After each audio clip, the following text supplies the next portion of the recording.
kotletų fėja savo pilname amplua. Šiandien iš tiesų reiktų pradėti turbūt nuo kito galo. Kiekvieną kartą, kai mano Instagrame yra kotletų bliūdo fotkė arba video, visada bent kokių 20-30 žinučių su klausimu, kaip jūs tą padažiuką padarote, iš ko kotletukai, ką dedate į vidų. Ir net iš tiesų mano Instagrame yra, man atrodo, jeigu neklysiu, gal kokie 3 ar 4 kotletų receptai, kotletų.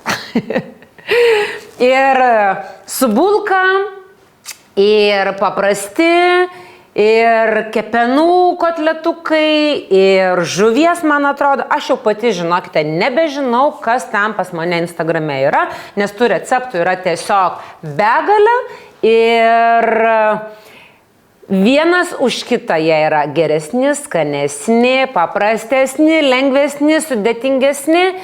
Bet kai aš noriu tiesiog labai tokio jaukaus, gero, naminio maisto, kotletai yra visada pati geriausia idėja. Ir net kai grįžtame, nesvarbu iš kokių kelionių, ar trumpesnių, ar ilgesnių, po viešbutinio maisto, po kelioninio maisto, namuose ant stalo garuoja elementarūs, patys paprasčiausi kiaulienos maltos mėsos kotletai su bulvių koše, grietinėlės grybų padažu ir burokėlių salotom, kopūstų salotom, raugintais kopūstais, įvairiai, priklausomai turbūt nuo sezono. Bet žinau, kad jeigu norite paverkti bet kieno širdį, kotletai is always a good idea.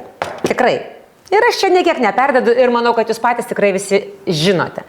Tai šiandieną ir darysime tos paprasčiausius kotletkus su kiaulienos malta mėsa.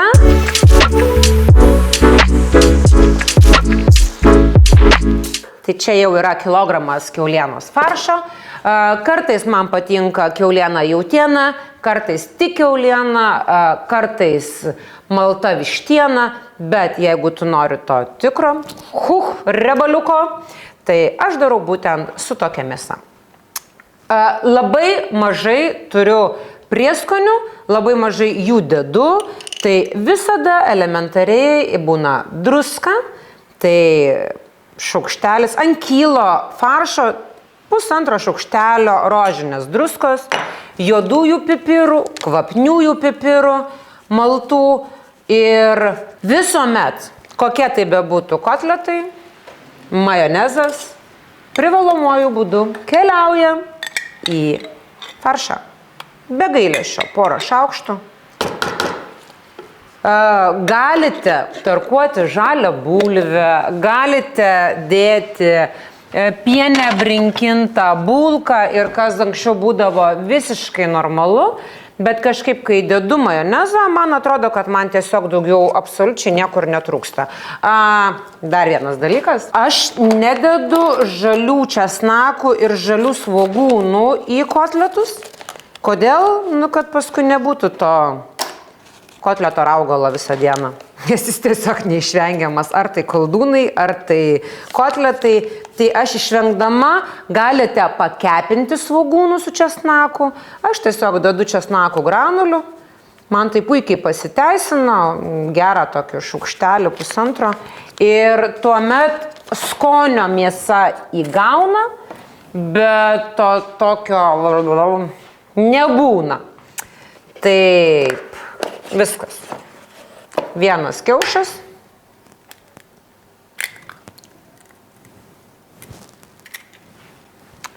Ir suminkom.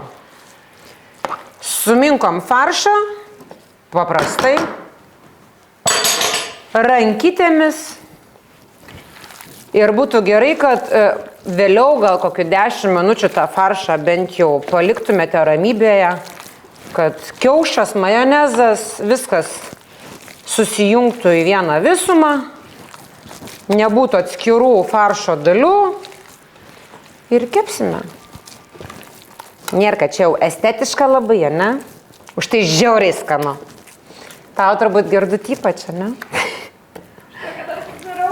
Na, aš jau, tarsi, kiekvieną kartą, kai filmuojam mėsinius dalykus, kadangi mano draugutė mėsos nevalgo, tai aš jūs atsakau, sorry, atsiprašau, žodžiu, buvo tavo video, dabar bus mano video. Tai jos video filmavome prieš tai, trupininį labai skanų varškės tokį senovinį pyragą, o čia dabar yra mano video katlėtka su bulvių košė. Žinoma, kepu kotletus ant alyvuogių aliejaus. Kodėl sakau žinoma, nes mūsų namuose praktiškai turbūt vienintelis aliejus, mes jo ir kepam, ir valgom, ir geriam, ir svarbiausia, kad jis būtų kokybiškas. Tai įkaitinu petelnę, nors man atrodo, aš sakau, darau šitą realiai receptą ir galvoju, nu koks čia receptas, nu koks. Kas dar gali nežinoti, kaip padaryti kotletus? Nu, gal jaunesnė karta, nes gal ta, kuri mokosi tiesiog pereiti iš namų virtuvėlės į savo virtuvėlę. Bet vis tiek, nu, toks, nežinau. Nu, bet žodžiu, nesupykit, neįsižeiskit, suprantu, kad ne visiems viskas gaunasi, ne visiems viskas išeina, o norisi, tai, kaip sakant, paimsim ir padarysim, ne? Užpildysim tą YouTube'ės kanalą dar vienu naujų receptų. Padarėm truputėlį pertrauką, tokią simbolinę, nes tuo metu dažiau antakius, plaukus, dažiau, nueminėjau antakius, tai buvau, žinokit, žiauriai užsiemusi, nebuvo laiko, kada tų kotletų kepti. Bet jau kai perėjom iš grožio industrijos į raudonų kilimų industrijos į realybę, o mano realybėje yra viskas paprastai, kotletai, sriubos, bliūdai, barškantis patiekalai, žemiškas gyvenimas, nes raudoni kilimai tęsiasi lygiai 5 minutės, turbūt.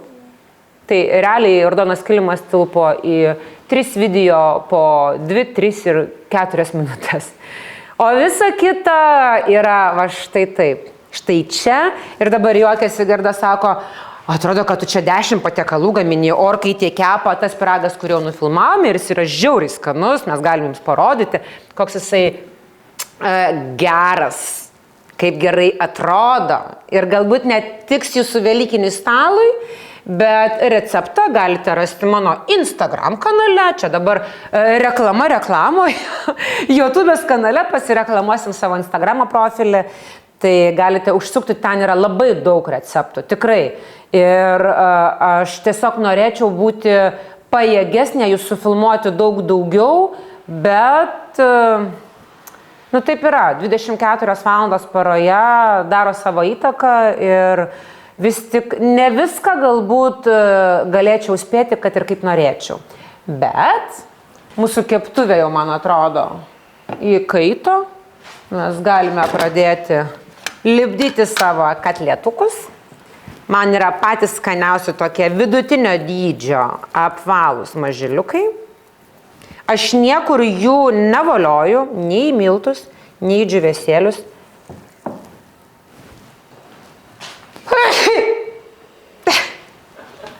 Atsiprašau, buvo pertraukėlė, bet vis dar veikia pipirai. Ir va, tokie gražuliukai, mažuliukai. Nu, žodžiu, mėsiniai kukuliukai. Iš kilo darau, nes man patinka kotletai ir antrą dieną, kai reikia, o jeigu lieka daugiau faršo, aš tiesiog palieku, jeigu matau, kad kotletų jau yra gana, aš palieku ir išverdu, aišku, frikadėlių sriubą, arba dar įdedu ryžių ir tada padarau balandėlių įdarą, arba kotletukų, norėjau sakyti, koldūnų prisilipdo. Žodžiu, tas kylas mėsos nėra, kad mes čia dviese, tokie jau valgus. Mes labai valgus, bet 2 kotletai yra jau man max. Ir be bulvių košės. Taip. Bet su daug burokėlių salotų, raugintų kokių agurkų. Aš mėgstu prisidaryti ir salotų ne po vieną, tai ir burokėlių, ir kopūstų, ar sakau, raugintų kopūstų, ar patroškinti kopūstų. Visi realiai įmanomi variantai. Man tos daržovės, kurios yra tikros, ne salotų lapai, yra pačios skaniausios. nes su tai salotų lapais toli nevažiuosim, o maisto norisi kokybiško ir, tokio naudingo. Nesgi, žinot, longevity čia reikalai. Pas mane longevity vyksta virtuvėje. Viskas dedam kepti. Likusi faršą, kaip ir sakiau, paliksiu frikadelių sriubai. Sultinio gira privirta. Be jokių abejonių, šaldytuve į bliūdų sudėta, kad bet kada valgyti namuose būtų. Taip, apsitraukiam ir iš šaldytuvėlį. Viską paliksim, o vakare galėsiu sriubos išsivirti. Ir pereisim prie bulvių košės, ar ne? Nes, kaip kotletai be bulvių košės. Ir burokėlių salotom. Prisimenu, dariau, man atrodo, netikrų balandėlių receptą. Parodžiau, kaip gaminu bulvių košę. Tai galvojau, kad žmonės tiesiog, ne aš nuo riebalų mirsiu, o žmonės nuo pykčio, gal net nuo pykčio, o nuo tos tokios tiek riebalų bulvių košiai, tai taip. Aš darau bulvių košę. Verdu grietinėlėje, dedu sviestą ir užpilu grietinėlę. Šiandien, kadangi grietinėlės turėjau mažiau, tai taupiau ir išviriau vandenį į bulves, kad nėra pats geriausias variantas mums, nes man tikrai, jeigu jau valgyti, tai valgyti taip, kaip priklauso. Sviesto dedame, čia bus kokiu turbūt 100 gramų. Daug. Sutrinsim. Aišku, druska visi reikalai. Sutrinsim, užpilsiu grietinėlę. Sutrinsiu aš. Užpilsiu grietinėlę. Ir dar pavirinsiu, kad, būtų tokia šilkinė tekstūra. Taip, valgom mes riebiai, kai valgom. Kai nenorim, valgom neriebiai. Viskas priklauso ir nuo sezono, ir nuo noro. Tuoj pertraukėlė. Kažkas, man rodo, valgyti nori. Taip? Norit valgyti? Ne, nenoriu. Sakiau, žmogus nori valgyti. Zelenioltas važiuos į ofisą ir veš pietus. Tai va, kaip tik bulvių košė su kotletais. Žiūrėkit, tai yra riebiausia grietinėlė. Plakamoji grietinėlė. Ir ji keliaus į trintas bulves. Sumaišysiu ir dar pastatysiu ant ugnies.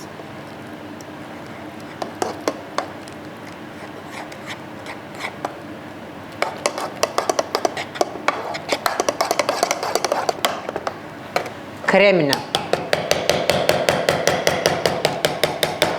Tikriausia. Čia tai košė. Žiauriai yra. Apsiveršiam tuos kotletukus, apkepinam iš abiejų pusių, apkepinam taip, kad būtų gražus ir vis tiek, jeigu dar traškinsis, tai nebūtinai jie turi iškepti iš vidaus, bet kad neprarastų formos, nes jeigu visai bus žali, tai tiesiog sulūš. Kol ten kotletukai toliau kepa, mes pasiruoškime padažo priedus, tai yra svogūnas ir grybukai. Tai svogūną pasismulkinam. Ašarėlė nurėdės, vasarėlė prasidės. Ir grybukai. Tai yra tiesiog indelis pievagrybių. Turite mandresnių grybų, darykite su mandresniais grybais, baravykais, šilbaravykais, nežinau, ką turit, voveraitės. Viskas, kas tik tais jums prie širdies arba jūsų šaldytuve. Mano šaldytuve turim tų grybų dabar nėra, bet pačiupau greitai parduotuvėje pievagrybių. Tai va, bus su rudaisiais pievagrybiais. Man patinka labiau tie rudieji negu baltieji. Žinot, prie mano spalvos ir grybukų spalva turi atitikti. Nors jau kažin, ar čia kiek aš jau tą rudoji. Nieko, to atgausim spalvą. Kotletukus truputį perkelsim į lėkštę, nes čia yra labai daug visokių taukiukų, riebaliukų iš mėsos ir alyvuogių aliejus. Ir būtent tuose taukiukuose aš paimsiu ir pakepinsiu svogūną ir pievagrybius.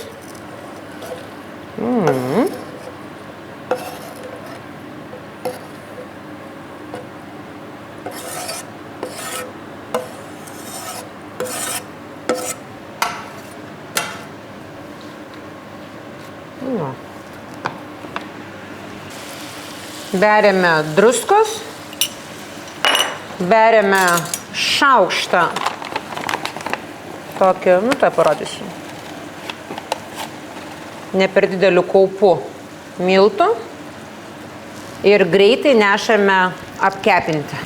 Pakepinom miltai, kad nebūtų jokių gumuliukų, supilam riebę grietinėlę. Žodžiu, čia gausis apie pusę litro grietinėlės. Bet jeigu norite daugiau padažo, pilkite daugiau, tuomet gal biški miltų daugiau, bet iš esmės nedidelis šaukštas miltų su pusę litro grietinėlės yra praktiškai puikiai. Viskas, kotletukai keliauja į keptuvę.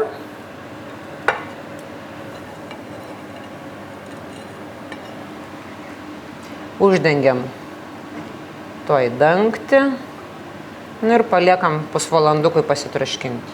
Viskas liko, kol traškinasi kotletukai ir bulvių košė ant lengvos kaitros, ten verda savo visuose grietinėlės syvose, mums liko tik tais burokėlių salotos. Klasikinės burokėlių salotos su svogūnu, aliejumi, citrina ir pipirais. Tai yra prie balto padažo, aš kažkokia nesuprantu, kas čia yra, nes man nuo vaikystės tai patikdavo, kai tas baltas padažas truputį susimaišydavo su burokėliais, tipo, žiauriai skanu ir žiauriai tinka, žiauriai, viskas žiauriai. Prisiminiu dabar tą video, mačiau tokį, kaip jūs skutate bulves. Nematei? Aš tarkime, iš tikrųjų, kaip jūs skutate bulves, įdomu. Aš bulvių su skutuku neskutu. Man čia yra tokia trauma nuo vaikystės, tas skutukas, skustukas, ar kaip jis ten besivadintų, ir sėsti, skusti tos bulves, ypač jeigu kokie ten cepelinai, kugelė ir dar kažkas, tai aš tiesiog, kai išėjau iš namų, aš tiesiog bulves skutu su peiliu. Aš jas pjaustu. Ir kur iš serijos, tipo, tu turi tokio dydžio bulvę neskusta, neskusta jinai yra tokia. Nes tu ją tiesiog vargšė apipjaustai, ir tipo, kiek lieka, tiek lieka, bet tikrai nesuskustuku, tikrai. Ten sėdėti ant to kelmelio atsisėdus. Ir tą vargšę bulvę su to skustuku doroti, tipo, o šiaip girdėjau, šiemet Lietuvoje yra bulvių derliaus kažkoks perteklius, tai bulvių yra daug, jas yra pigios. Tai galime taip nekukliai nupjaustyti. Žodžiu, dabar čia mane subalamutina, sakė, kodėl tu skutai, nors skutau škūrą. Ar pirktiniuose burokėliuose reikia lupti škūrą? Ar nereikia? Sakė, nereikia. Bet aš tai verdu burokėlius visada tai soda ir jos nenulupu, lupu tik po to. Bet kokia atveju. Va kaip gaunasi. Pasirodo, kad sukeli klausimų ir tada pats savo ieškai atsakymų. Žodžiu, skutu burokėlius, gal jų ir nereikėjo skusti. Viskas skutu burokėlius, bulves, agurkus skutu, irgi žievę. O tu skuti? Ne. Valgai su ta žievė? Ne, tai tų ilgų to sintetinio agurko. O persimoną skuti? Nevalgo persimoną. O vieni skuta, kiti ne. A ne? O obuolio žievelę lupi? Valgau. Valgo, aš irgi valgau. Bet Gabrieliai nulupdavau. Nes su žievelė neskanu. Bet čia Gabrieliai senelis padarė. Paslaugą, išlepino, nulupdavo žievelę ir dar supjaustydavo skiltelę. Tipo, kad jau to obuolio praktiškai valgyti nebereikia. Puikiai. Gerai, kad nesutarkuodavo. Tik norėt. Tik norėt, visiškai. Bet gerai, o tai ką čia dar? Nu taip, lupam daug dalykų. Svoguniukas. Gal užteks puselės, kad dieną žmonių negazdinti. Pipirai. Vėl čiaudėsiu. Druska. Alyvuogių. Aliejus. Tikrai porą šaukštų. Citrina.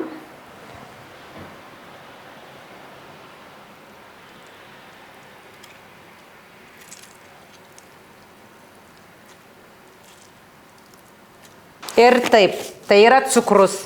Tikras, baltas cukrus. Šaukštelį. Viskas.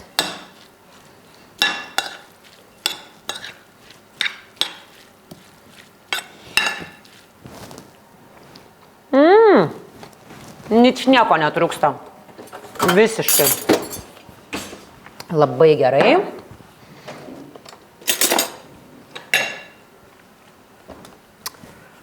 Manau, kad serviruosim lėkštes.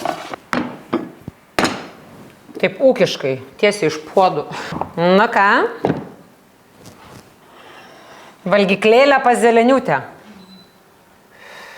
Koks tas padažiukas.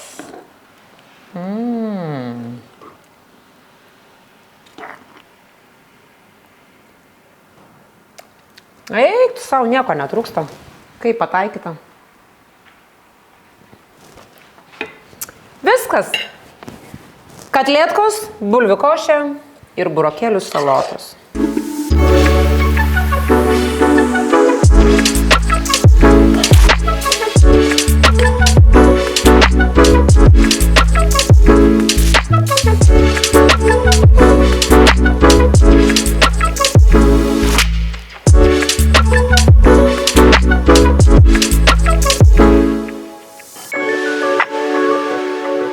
Lemiamas momentas, minkštučiai ir puručiai.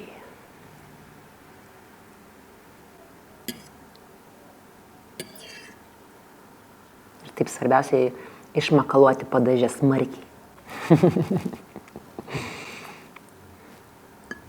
Va čia ir prasideda ir pasibaigia visas austrių mandrumas ir visokių kitų ten tų sūrių su pelėsiais reikalingumas.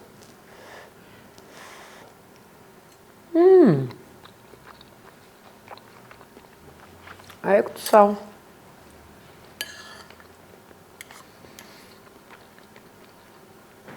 Oh my god.